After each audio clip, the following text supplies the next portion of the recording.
No one trusts the current system. Everybody is like worried about the current system. Martin Armstrong is correct that that gold rises in a period of lack of trust. So until trust is restored in the institutions, and that's going to take, probably at least at a minimum the rest of the decade, probably into 2032 to 2035. During that time, gold's going to rise in value until we decide what leverage the Fed's balance sheet is allowed to have.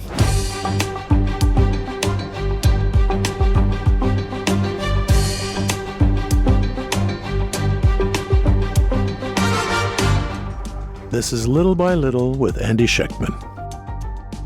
All right, welcome back, everybody, to another episode of Little by Little. I'm very psyched to have with me Tom Luongo, the author and proprietor of Gold, Goats, and Guns, an interesting name. Gold and guns, I get. The goats part, I don't know so much about, but I get it. I understand it. That's very cool. See, I used to raise goats. That's the reason that it's there. Someone once told me they're very mischievous. Is that true? They're very smart, and they like to escape. And then like someone said, they can actually open a door or pick a lock. Well, not pick a lock, but open a door that's locked. If they had enough where you think an animal wouldn't get out. If they could manipulate their horns to open up, and use their horns to open up a lock, they would do so. They're very, very, very, very smart creatures. I found that about just in general. I refuse to even.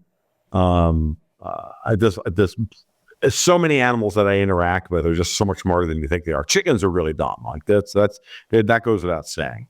But goats they're a very interesting creature because they're not grazers, they're browsers, and so they have a very, very they like to explore.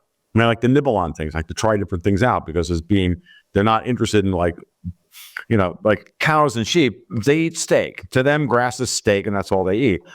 Goats like everything, but there's a lot of things that are very poisonous to them. But they try everything, and so they can live on more. Would they make a good house pet? No, they make a terrible house pet because they poop whenever they want. There's no thought process between the brain and the other end of a goat. On this podcast, you're free to say shit.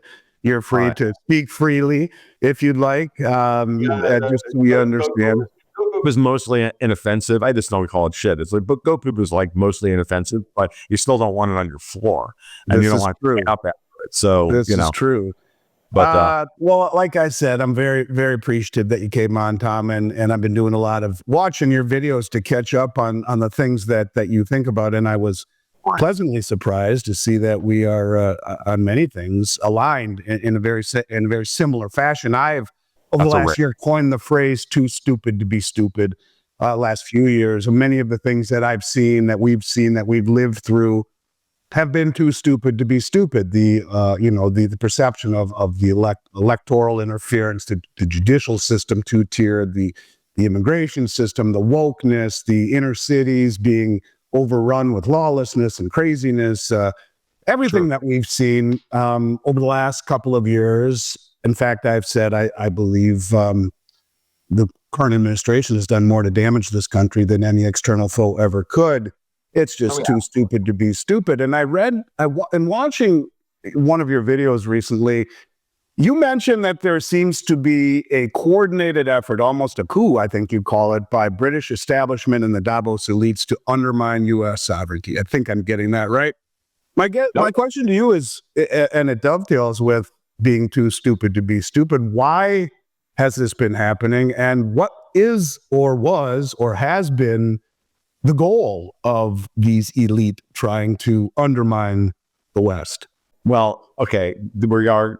It was funny you mentioned it. You lead off with this because I was literally just reading an older article from my friend Richard Poe, going over the history of the British antipathy towards their colony that had the temerity to break away and fight a war for independence against them, and then they never stopped trying to undermine the United States all the way through up until, I would say, around the Panic of 1907. And actually, to be honest with you, I think they were just as much behind the what I would consider the Third American Revolution, which was the the Christmas coup of 1913, where we get the 16th, 17th Amendments and the Federal Reserve Act. Somehow we wind up with 140 years of the British trying to destroy the United States, breaking it up. Like we don't talk about the Civil War, or what we down here in the South call the recent unpleasantness. We don't really think about the international framework that it existed within, the geopolitics of that era, of the 1840s to the 1860s, but they're very, very important. And Poe's got, just volumes on this stuff, and chapter and verse, well researched. Richard's a very interesting guy, and you should absolutely invite him onto your show, because these people never stopped being upset about having lost control of their colonies. Like, they don't have anything. Like, Europe doesn't have collateral. They don't have natural resources. They don't have oil, really. The British have some off the North Slope. They don't have the collateral necessary to run a modern economy. And so they've always been colonial. That's why the European powers have always been colonial powers. They go out around the world, rest of the world, and go and take everybody else's stuff like locusts, and then bring it all back home, and then turn it into manufactured goods, which they then sell back to the native population, and extract the cheap goods, manufacture them, send them back, sell them at a profit, and higher up the value chain, and extract the wealth at pennies on the dollar, or pennies on the pound, back to the homeland. And that's how the British built their empire. And they maintained it through maritime prowess. And, then when eventually that started to implode, and really them losing the U.S. Civil War, meaning the United States survived the Civil War, they had to effectively change their tactic from being our greatest enemy to being our greatest ally, and that took about 40 years. And they as always, they leveraged their deep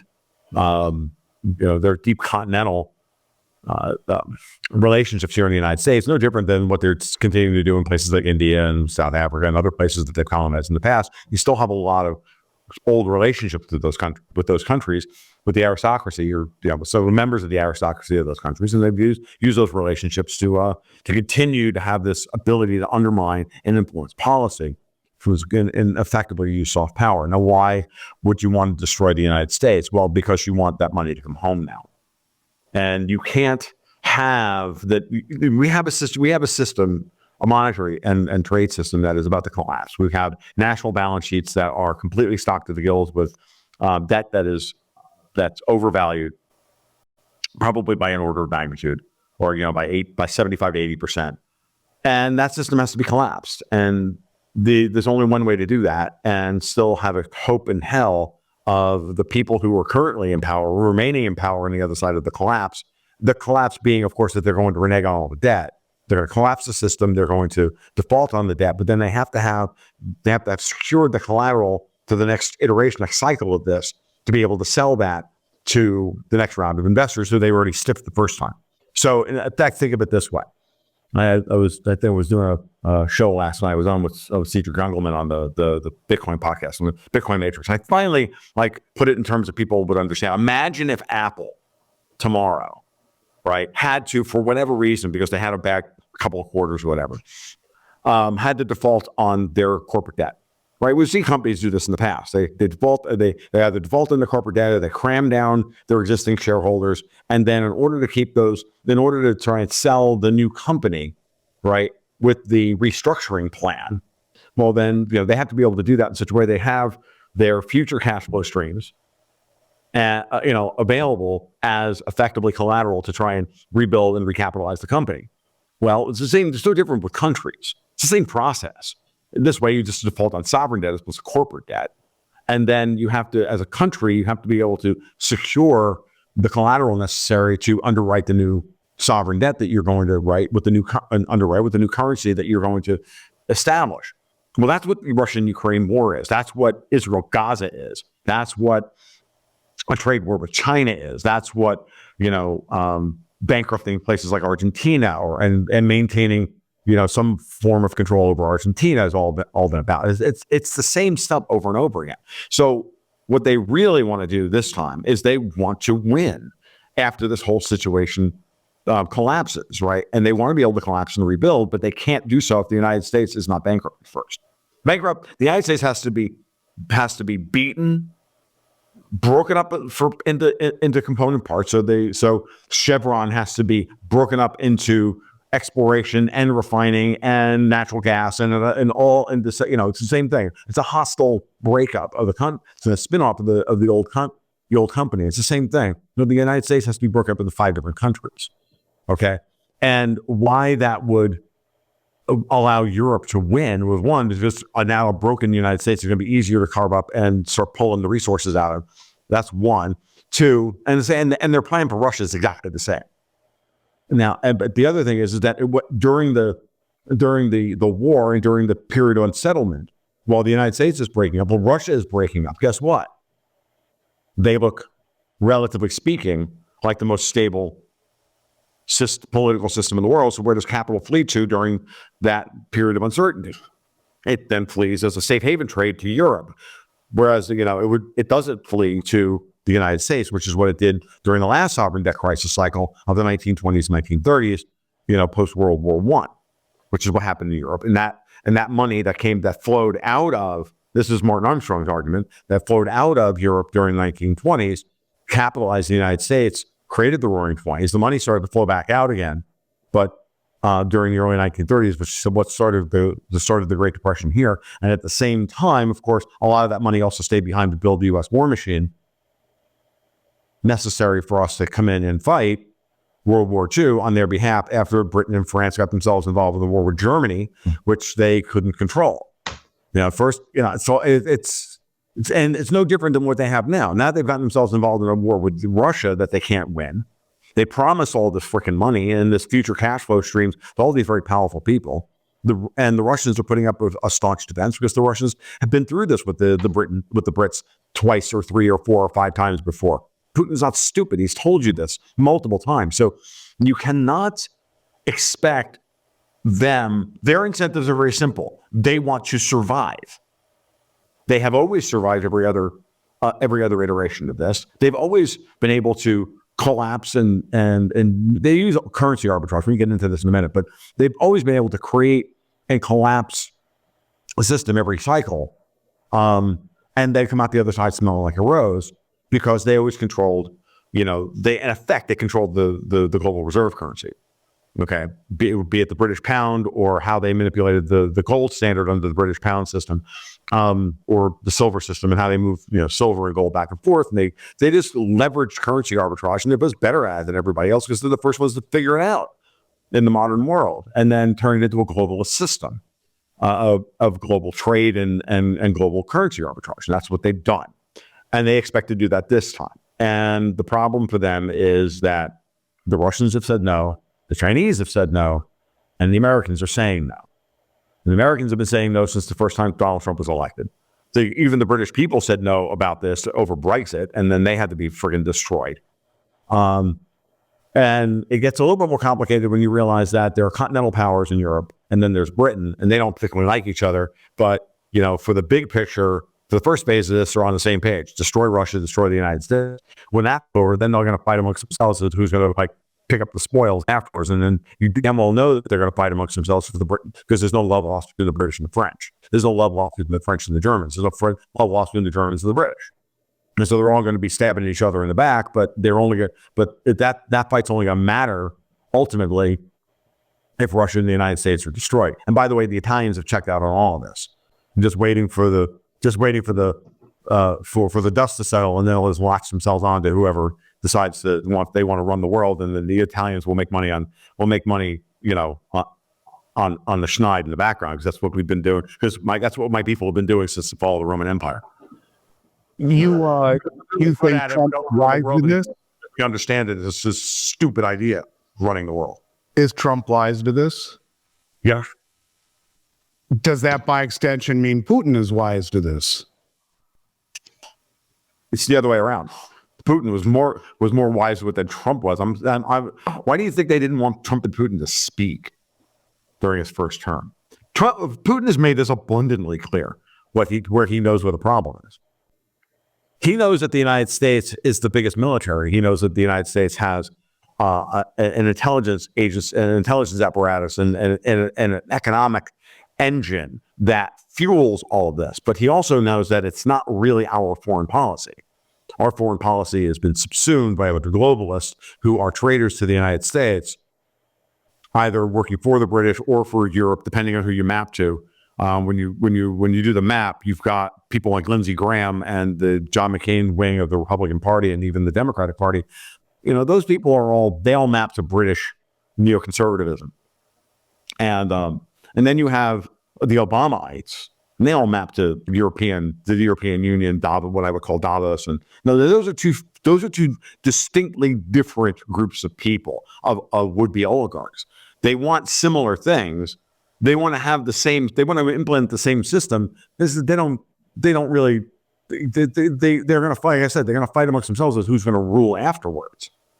Okay, the Brits, I think, are fighting for they're fighting an existential threat. This time, if they don't come out on top here, if they don't bring everybody else low, if they don't make the world burn, they will be irrelevant for the next 500 years, and they know this.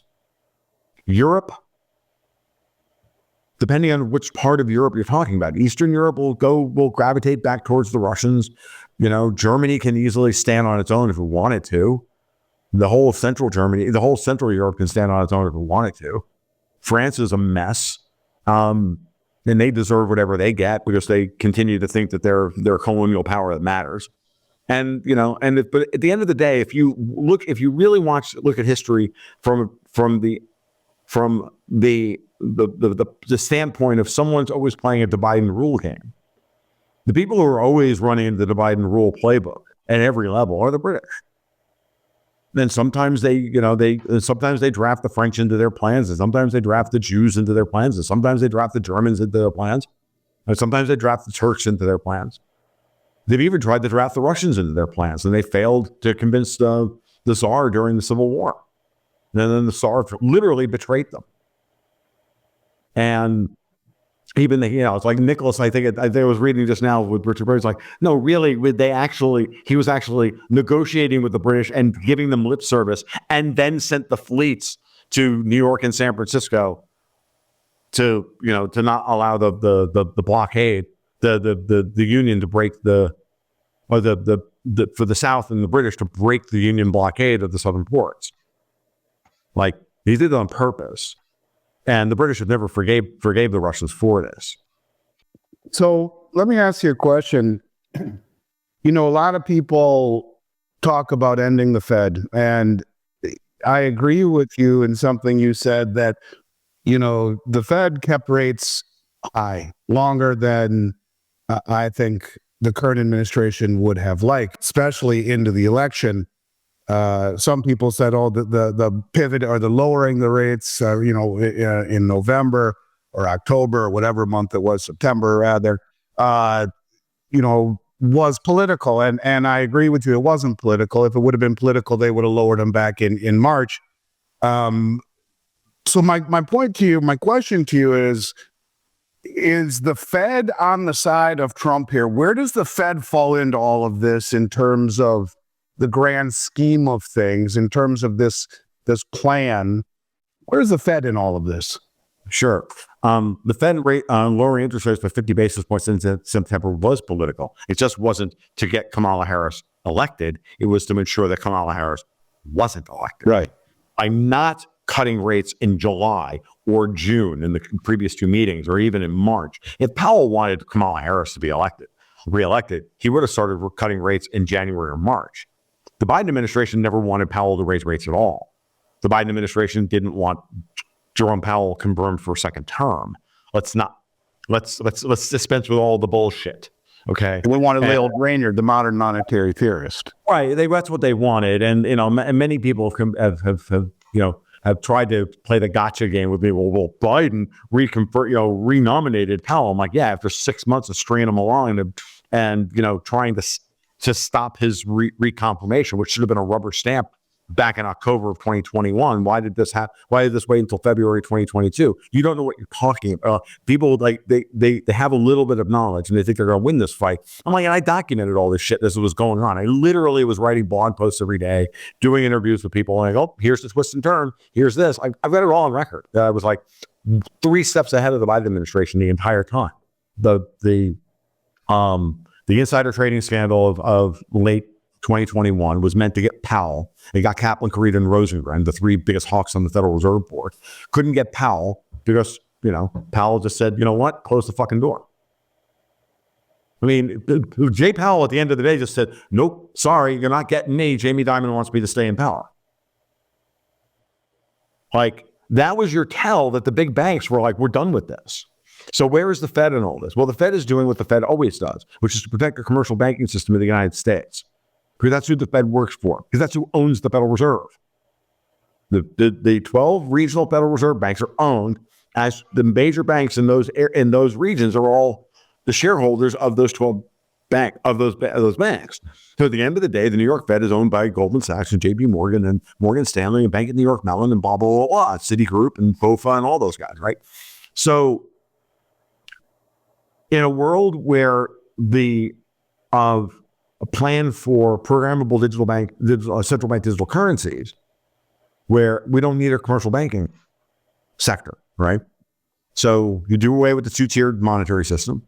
You collapse it to a 0 to a 1-tier monetary system, where Christine Lagarde gets to decide whether or not you get the order of pizza or not, depending on what your Apple Watch is telling you your body mass index is.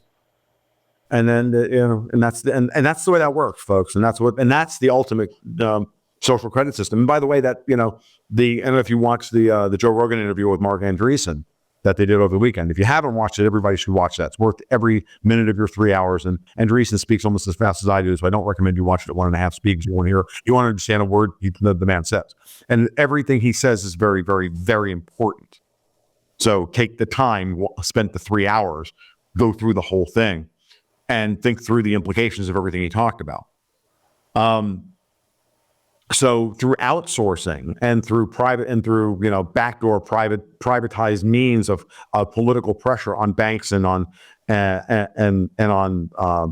service providers like social media companies and whatnot, they just literally were enforcing a social credit system, and they were about to transfer that all to AI by installing AI at all these companies, where the decisions for whether or not someone got debanked was taken out of the hands of the bank managers and the compliance officers and the risk officers. And the human element was going to be removed from this. The social credit system was going to be backdoored into the banking system. So those guys, that's why you ask why Elon Musk threw in with Donald Trump. It's pretty obvious. That's why. Okay. So the Fed is in the process and has been in the process of changing American monetary policy for the first time since Bretton Woods, from working to rebuild the global economy and sending dollars out to bringing those dollars home. And you do that by changing the way dollars are priced on the open market. And that's where you come to the difference between the secured overnight financing rate versus LIBOR. And so, we now price dollars for the rest of the world to have to deal with based on the health of our credit institutions and our money markets.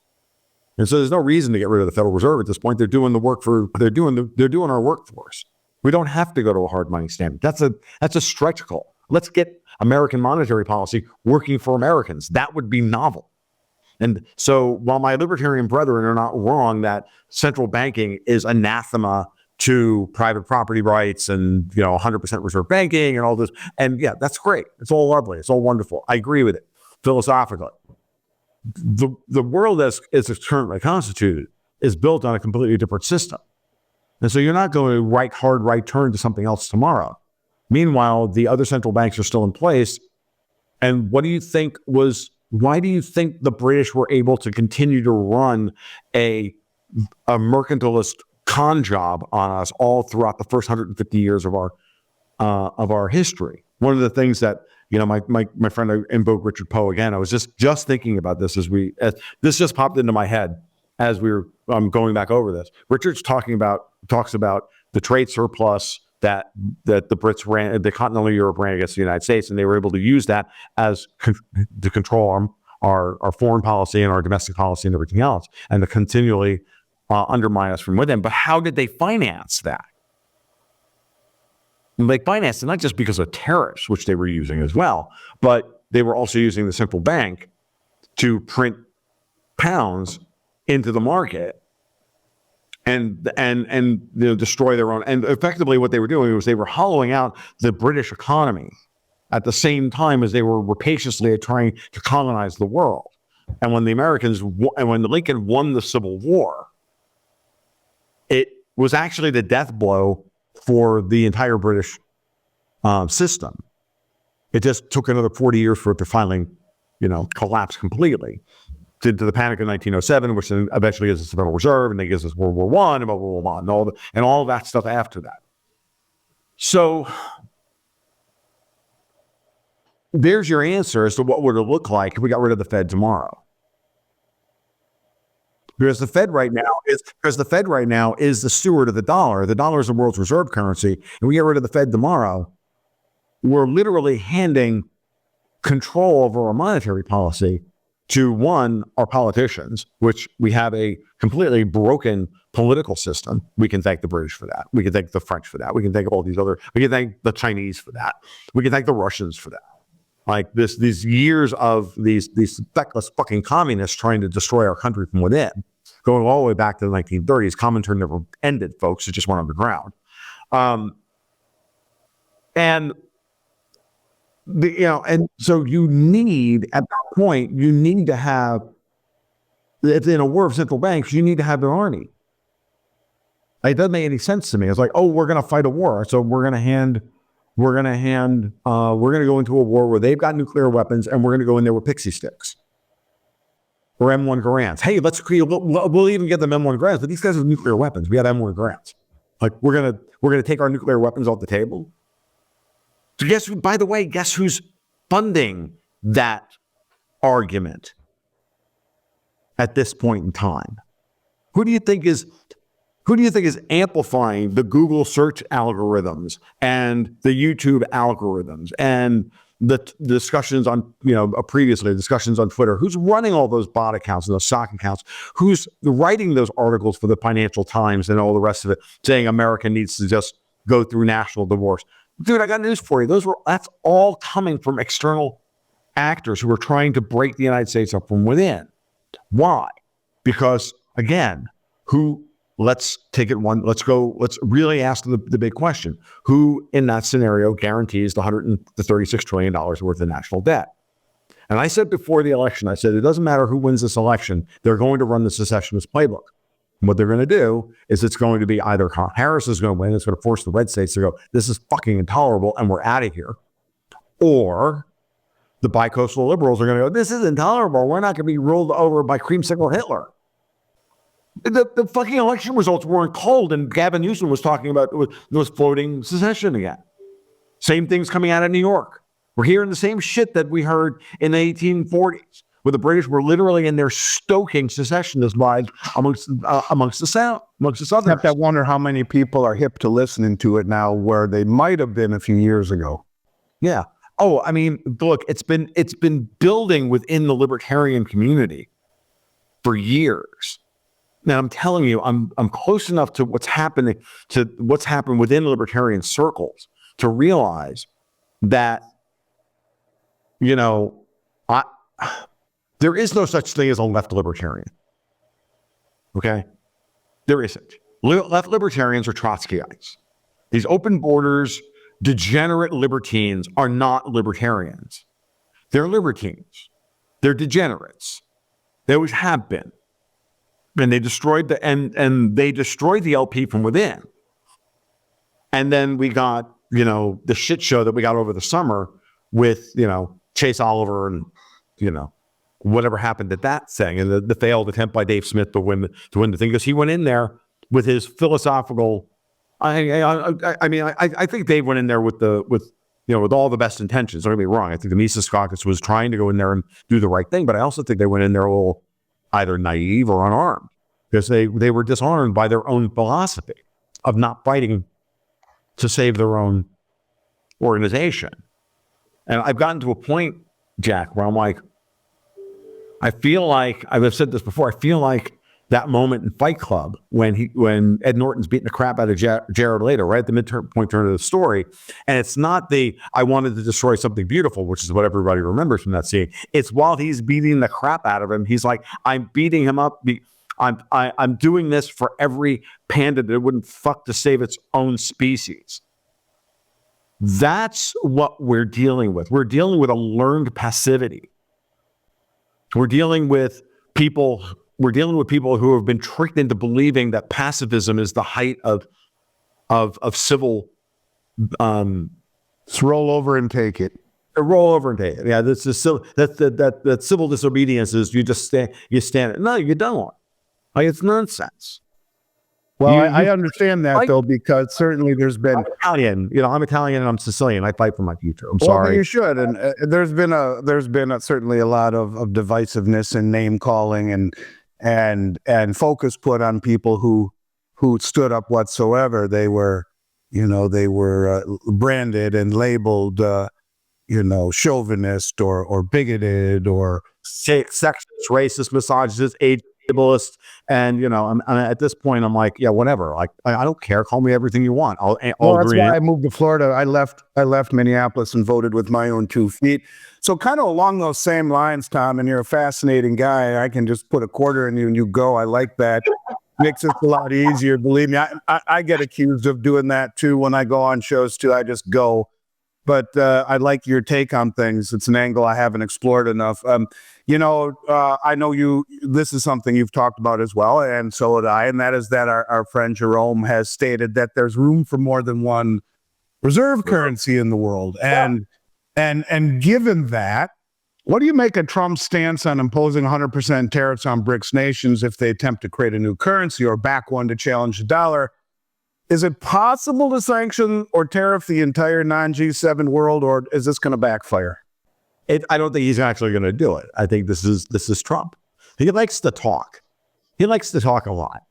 Okay, and he likes to open up negotiations with ridiculous offers and ridiculous demands, and that he always negotiates down. Well, let's not kid ourselves. He doesn't have to do that, because ultimately, it's very clear that what has to happen here is that the dollar needs to be re-regionalized. The dollar needs to pull back from being the global reserve currency. If people want to settle trade in dollars, that's fine, but don't weaponize it. He puts even greater tariffs on. All he's going to do is accelerate the re-regionalization of the dollar. He's going to accelerate dramatically everybody rejecting the dollar as their trade settlement currency, which is fine. Could that be what he wants? Maybe.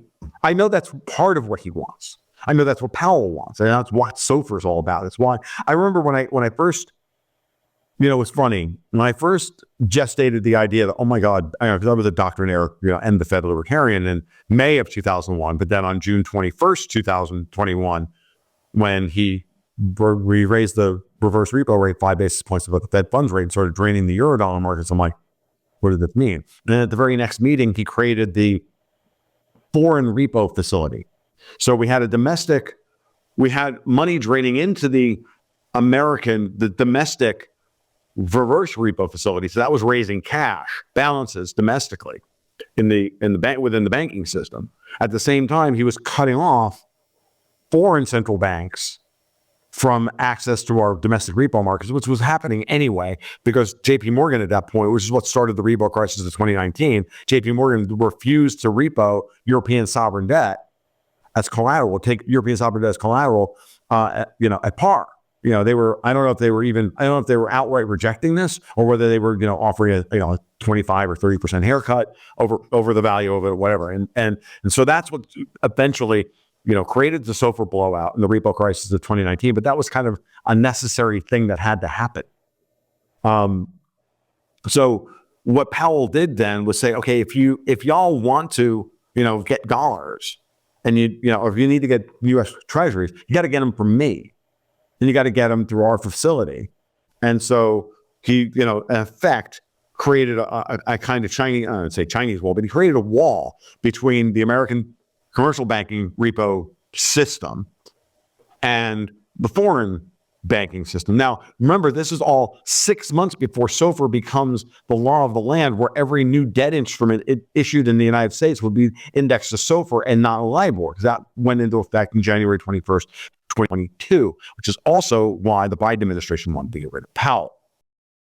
It was clearly the thing that everybody wanted to have done. What the Biden administration was trying to do was pass Build Back Better, pass this ridiculous infrastructure bill and the CHIPS Act and all this other crap, saddle the country with another $6-7 trillion worth of spending that the Fed would have to monetize, which would then destroy the Federal Reserve, right? We'll force the Fed back to we'll keep the Fed at the zero bound. We have, effectively MMT and UBI into infinity, make the world safe for climate change, blah, blah, blah, blah.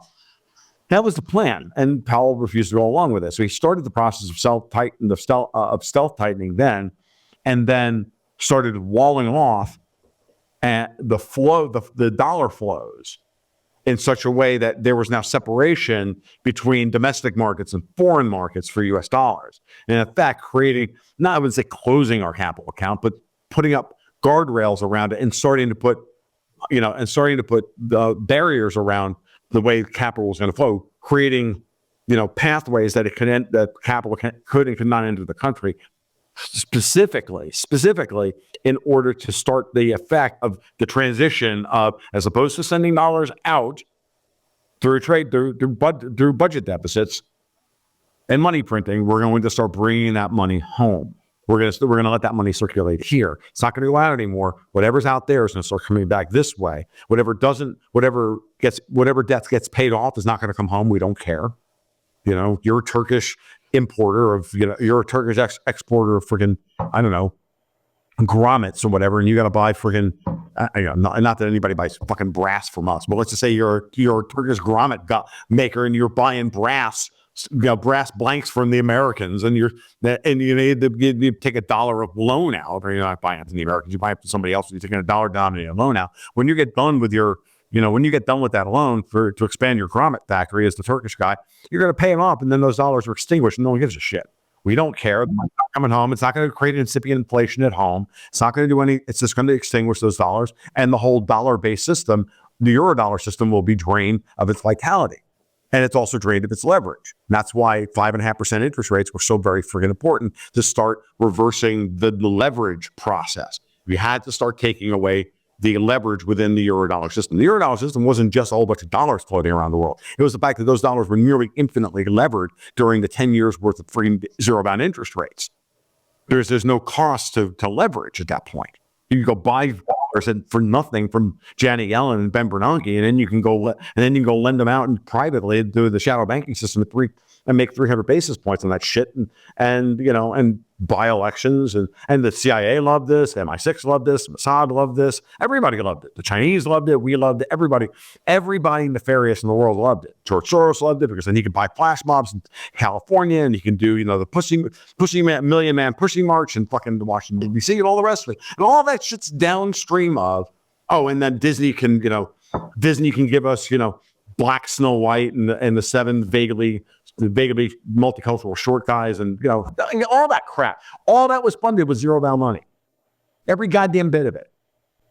And the vestiges of that system are now going away, and all of a sudden everybody's getting really unwoke really goddamn fast.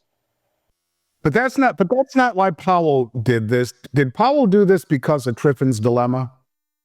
It's part of it. It's part of Triffin's paradox is part of the part of the problem, of course. But at the same time, it's just the limit at which you can lever up the balance sheet, and you can lever this shit up, and then eventually it has to come back. But look, if Wall Street could have figured out a way to make money on MMT, we wouldn't be in this world today. But the banks were financially repressed and Jim Rickards called this down the line, Russell Napier, all these guys called this back in 2009, 2010. They were all on this story, that the banks were going to be bailed out and then made basically government institutions, and they were going to have to take it because they didn't have the power to stop it. And then Trump gets in the power, and things change. And that's when SOFR gets dusted off from, they pull Plan R off the shelf, SOFR, and, execute monetary Armageddon on the globalists. See, this all makes so much sense to me because it really fills in some holes that I've had where so many of the things that you're talking about, I would talk about in a different light, but looking at it in this light really fills some gaps. So I appreciate that. Sticking with Trump, his economic policies seem very inflationary to me, cutting regulations, lowering taxes, imposing tariffs. And then cutting $3 very trillion but then you're going to cut $2.5 trillion from the budget. See, that's the part. That's the part that nobody believes is going to happen. Well, even if you do, even if you do cut that from the budget, best case scenario, you're still $1 trillion plus in the hole every year. So the national debt goes from 36 to 41 at the end of his. Well, we didn't. The $2 trillion is a start.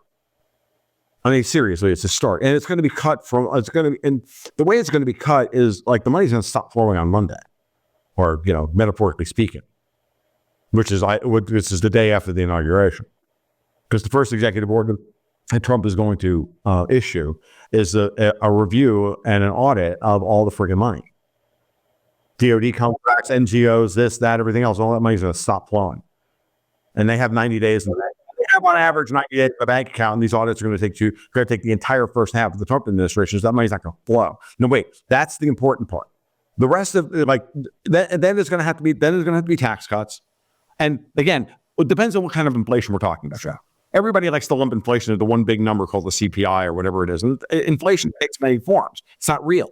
There's credit inflation and base inflation and deflation, and there's commodity. There's real goods and there's credit-based assets. We can have credit asset deflation and commodity inflation. That's, I think, what we're going to wind up with. Why? Because you're going to unlock a lot of latent demand in the economy to go build shit that couldn't be built when interest rates are effectively too high. And I applauded Powell for raising interest rates too high, and I think he's there. This is what's going to happen, and it is going to be inflationary. But it's not going to be inflationary in the way that we have been thinking about. It's going to be commodity-based inflation. It's going to be one last round of commodity cost push inflation because we don't have the supply lines optimized for getting this stuff done. So there's going to be a massive bid for commodities that's going to send prices higher simply because we're not producing enough of them. And that's going to start the investment cycle. And then we're going to have commodity price deflation, and then credit asset values, are going to then. So in the next second half of this, you're going to have commodity inflation, commodity cost push inflation, and credit asset deflation. And then in the first phase of this, and then you're going to have demand, and then we're going to shift into a demand pull inflationary environment, which rates on later on. But they're going to cut. I think Powell's going to cut the 3% in 2025. Yeah, but what is that? If he cuts to 3%, do they have to impose yield curve control? Because who wants to own our treasuries at that point? No. What's going to happen is, have we seen what's going on? I don't think so. I think Janet Yellen's been doing yield curve control on the back end of the curve since April, which she has been. That's going to go away the minute Janet Yellen's no longer Treasury Secretary. We're going to let the long end of the yield curve flow, because how do you break the Bank of England and how do you break the ECB? You'll have a long end of the yield curve go to 5%, which they've been fighting their fucking tooth and claw on for 2 years now. That's one. And two, Powell has control of the short end of the yield curve. There's still demand for high quality U.S. collateral. Trump cuts spending by $2 trillion, gets some income tax overhaul done, put some tariffs in place, and oh, by the way, our debt now is AAA again. No matter what Moody's, Fitch, and Standard & Poor's says it is, the world is going to see it as, the U.S. is getting their fiscal house in order. There's going to be a nice solid bid on the long end of the yield curve for collateral purposes. And then Powell cuts to the short end of the curve, and we have a normally upsloping yield curve that goes from 3 to 5, as opposed to from 5 to 7. Right. Okay. And then the banks get the banks start lending properly again. That means that they can lend against a 210 spread. They can get back to actually doing net interest margin banking, which, by the way, is going to recapitalize who? Not the big G-SIBs, the community banks, local banks, the credit unions. They're the ones who had to take a massive punch in the mouth. He cuts interest rates. Their balance sheet, the holes in their balance sheets refill, right? We actually use Janet Yellen's freaking yield curve control to our advantage because she's pushed down the long end of the yield curve, suppressed the long end of the yield curve, which is actually helping them out. And then you change domestic policy to justify a 5% long bond and cut the 3%. And now all of a sudden they can lend properly and you unlock all of it. Yeah, the lending. I understand. And it makes sense. Uncle, this shit starts to, then the capital starts to flow again, and it's going to be inflationary, and it's going to be, and the reorganization of labor is going to be the hard part. That's going to be the sticky widget on all of this. It's going to take a little bit of time to do all of that, to build the infrastructure, to train. So, you mentioned that the Fed will not oppose gold's rise. So you think it's going to rise in this inflationary environment. What role do you see for gold, and why would the Fed want gold to go higher? Is it to reliquify their balance sheet? Yeah, to recollateralize their balance sheet. Absolutely. They've got to get $1.7 trillion worth of unmarketable mortgage-backed securities off their balance sheets. They've got to get at least $2 trillion. I think Powell wants a $3 trillion balance sheet. Where does gold fit into this? Where do you see gold? If someone said to you, you can leave some gold for your daughter's child someday, where do you see your granddaughter opening up that box in 25 years? What do you see gold at, down the road in 10, 25 years? I won't go that far out in time. All right, let's say 10 years. I know I don't want to get your daughter pregnant real quick here, but let's talk about 10 years. Well, no, I'm gonna explain what I think is going on here. There's two things that we can do. One, we can deal with the unfunded liabilities problem by adopting Judy Shelton's gold-backed tips. Okay, that's one. So let's start there. Let's dispense with the idea that any gold that is in Fort Knox that's been leased out in order to suppress the gold market previously is still there. There's not IOUs in the vault. There's IOUs on top of all the bars, but at some point the IOUs mean nothing because possession is 9/10 of the law and we're the federal government.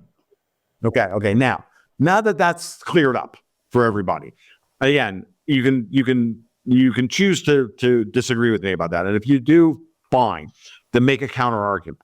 But you have the Bitcoin strategic reserve that they're talking about. So now if the Fed needs to recapitalize their balance sheet and we want to utilize the National Gold Reserve as a means by which to attract investment capital, let's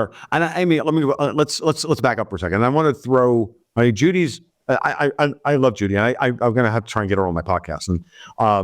But the idea of a fully redeemable gold bond, I'm not really crazy about. It may work, it may not. I actually like the following hybrid instrument. It's very similar to a kind of Jim Sinclair idea of a 5 to 10% gold cover clause, which is how about we issue debt with a 10% gold cover? Meaning, at the end of the bond, 10% of the bond's value is redeemable in Treasury gold, and we're gonna pay you a 1% or a 2% coupon, not a 4 or 5% coupon. So you got the 30-year bond trading at 5%. This thing pays 1 or 2% in dollars every year, and a 10% gold cover cost, and then let it trade or whatever that number needs to be to balance that, so that the federal government's paying effectively 5%. But here's the thing: it's 30 years. Those bonds can be called. And they can be paid off once that's exactly what Greenspan did, to the 13% 30 years that Volcker issued. By 1987, or 1988, those were all bought back, right?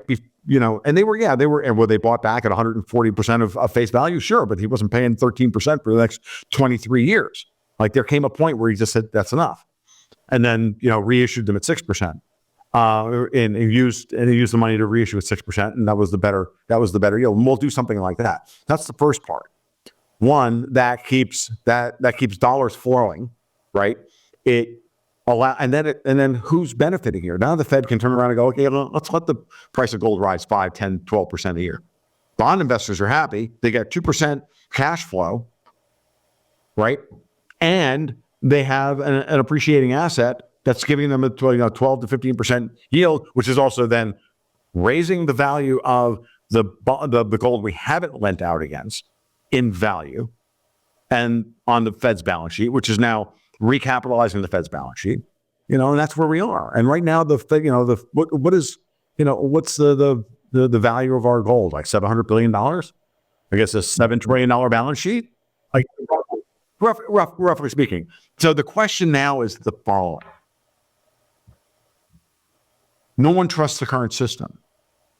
Everybody is like worried about the current system. Martin Armstrong is correct that that gold rises in a period of lack of trust. So until trust is restored in the institutions, that's going to take probably at least at a minimum the rest of the decade, probably into 2032 to 2035. The rest of my quote unquote pre-Social Security years or more, right? During that time, gold's going to rise in value until we decide what leverage the Fed's balance sheet is allowed to have. We're going to make that choice. We have the agency in this. Will that right now that leverage ratio is say 10 to 11 to 1. Is it going to be 3 to 1, 4 to 1, 2 to 1, 1 to 1? At some point, once we have national assets of a collateral bearer nature, meaning unburdened gold and unburdened Bitcoin, as national assets against the currency stock of the country and the Fed's balance sheet. Now, we can get to that ratio in one of two ways. We can allow the price of gold to rise, or we can shrink the Fed's balance sheet. Or we can do both. Powell's currently shrinking the Fed's balance sheet, which is now smaller than it was before COVID. He's gotten rid of that much of the Fed's balance sheet. $65 billion a month is still going down. So guess still coming off the balance sheet every month. He's cutting interest rates and still shrinking the balance sheet. So it's, it's that whole, you don't step on the brake and step on the gas at the same time. Well, fuck you, Christine Lagarde. Yeah, you do. You're doing it. Fuck you. The IMF, which is telling everybody to do exactly the wrong, which is the IMF is, saying don't ever do that. Yes, because no one who ever listened to the IMF ever made any goddamn money. They all went broke. Fuck the Bank of England. Like, fuck you. Like, it's just stupid. Did you see Chris, what's her name? Senator Loomis. I think it's Christine Loomis. Loomis from Wyoming. Did you see what she proposed at the Bitcoin meeting? Her proposal was just to immediately revalue the gold that the Fed is holding on behalf of the Treasury to a level sufficient enough to take some of those proceeds to buy Bitcoin. What do you think of just imposing a gold revaluation rather than letting it stair step as you're suggesting? I'm not a big fan of that. I think that Loomis is I think there's a little bit of chuckling and collapsitarian in that. In that, I'm not an arsonist. There's a part of me that is, right? There's a part of me that just says, fuck it, let it all burn. But that was before I actually started to see a plan that was being implemented that would get us to the end game. Right, before I had any hope that I understood that I could formulate a plan. Because that's basically what I did, Jack. I just sat down and I said, okay, so Howard, if I put on my thinking cap and I put on my doctrinaire Austrian thinking cap and I look at the world as it currently constituted, I'm like, how would I get us out of this? How would I use gold? How would I use Bitcoin? How would I use the dollar's dominant position? How would I do this? How would I do that? I'm like, looks an awful lot like what Jerome Powell's doing. And I made that argument to Bob Murphy when I had him on my podcast, and I did the Human Action podcast, and I said, and I went through all this with Bob, and he was like, that it makes a lot of sense. I'm like, yeah, it does. Like, we're getting Federal Reserve policy right now that we would, if it was FOMC Chair Luongo, what would you do? Kind of what we're doing now. And I'd be, and anything I didn't understand about the complexity of the systems that I'm trying to manage, I would have the right people around me to go, no, you can't do that quickly. We have to do it like this and like this for these reasons. Like, okay, but we're still marching towards that end game here.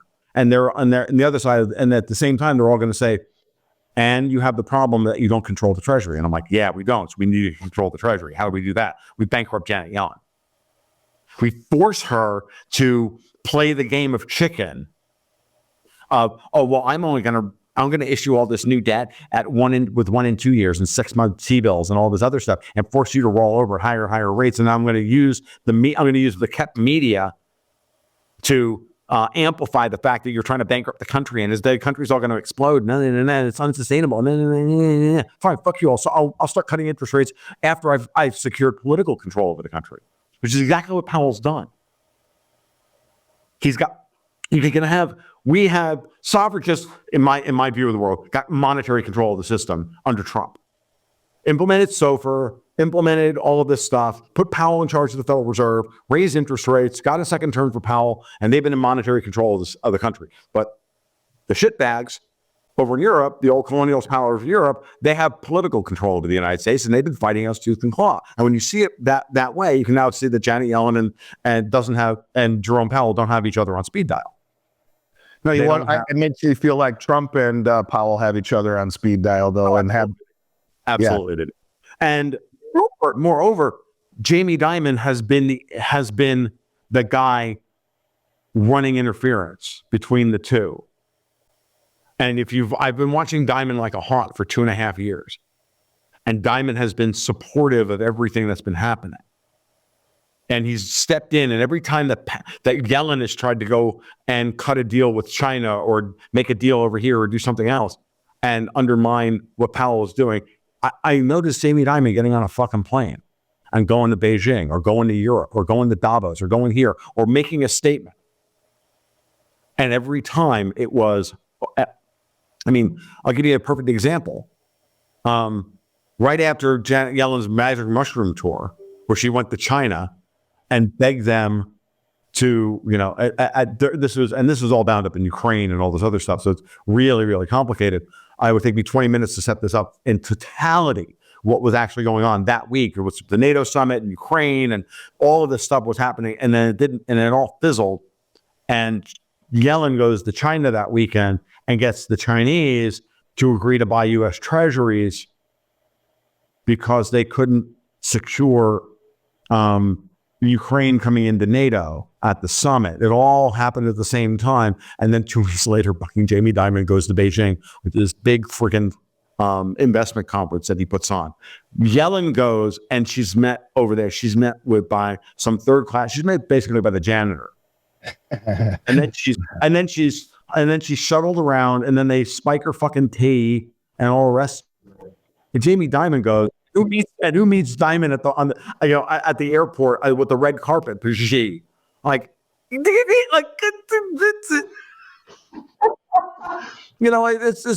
the head of the EDOC, one of the major figures within the Chinese Communist Party, is like, guys, Dimon is literally telling all of us, ignore Yellen. We have this shit under control. There's going to be a negotiated settlement between China and the United States. And in many ways, we're all kind of working together. And at that point, by the way, the Chinese stopped selling U.S. treasuries.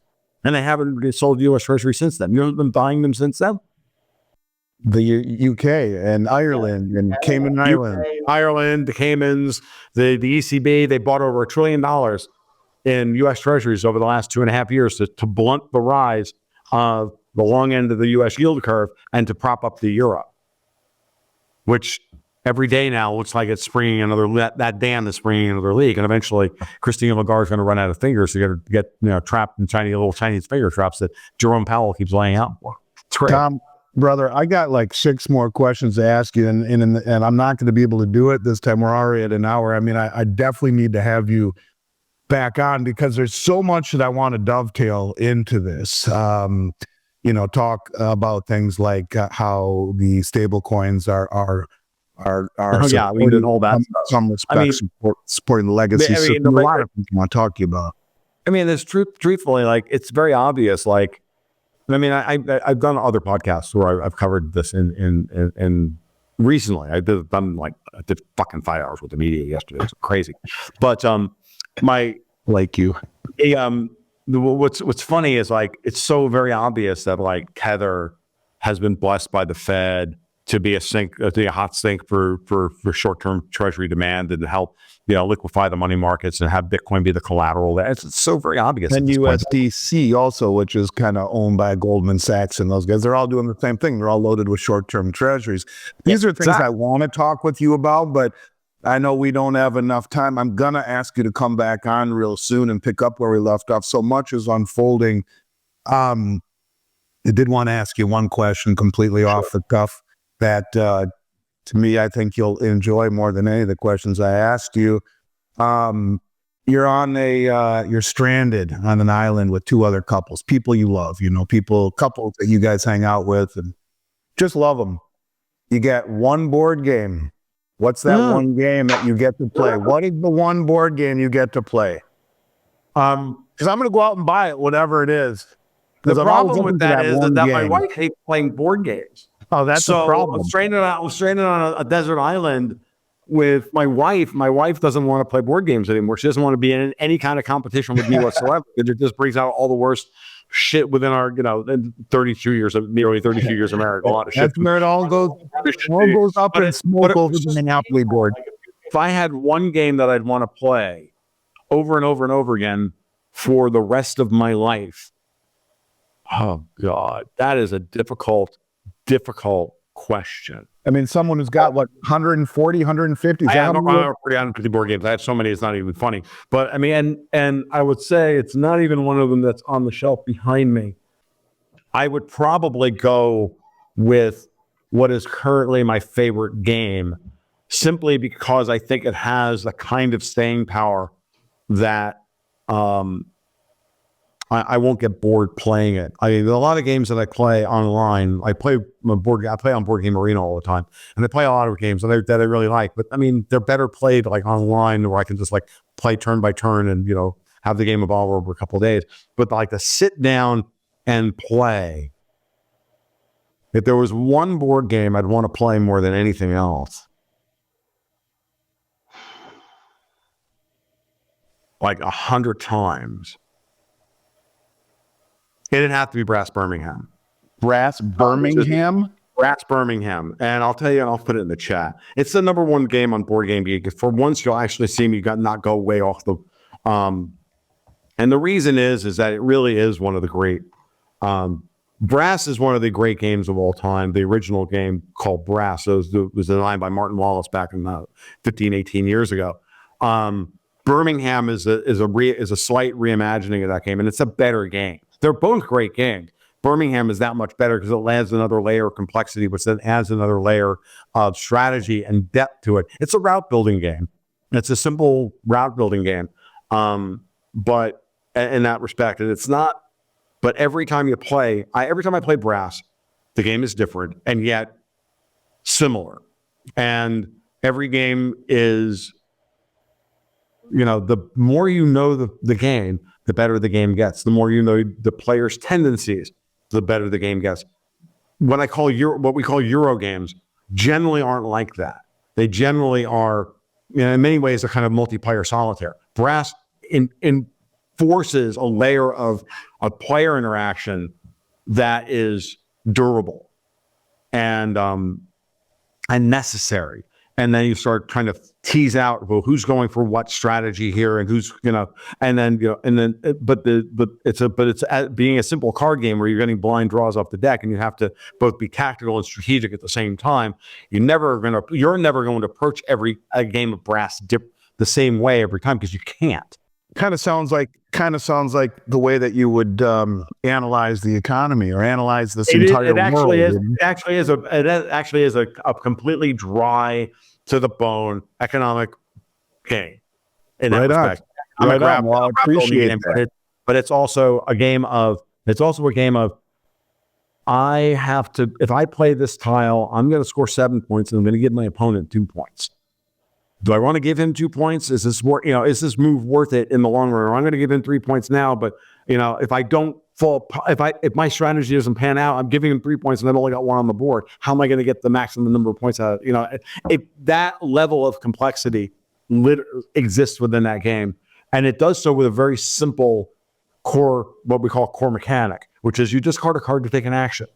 And so there's a lot of rules around that, but once you learn the rules and once you learn how the game operates, having a nice simple core mechanic, a simple elegant core mechanic, because a lot of games have their core mechanics are way too complicated for their own good. They create a layer of complexity that's unnecessary. Brass is really simple. Play a card. Use that card in one of 5 different ways.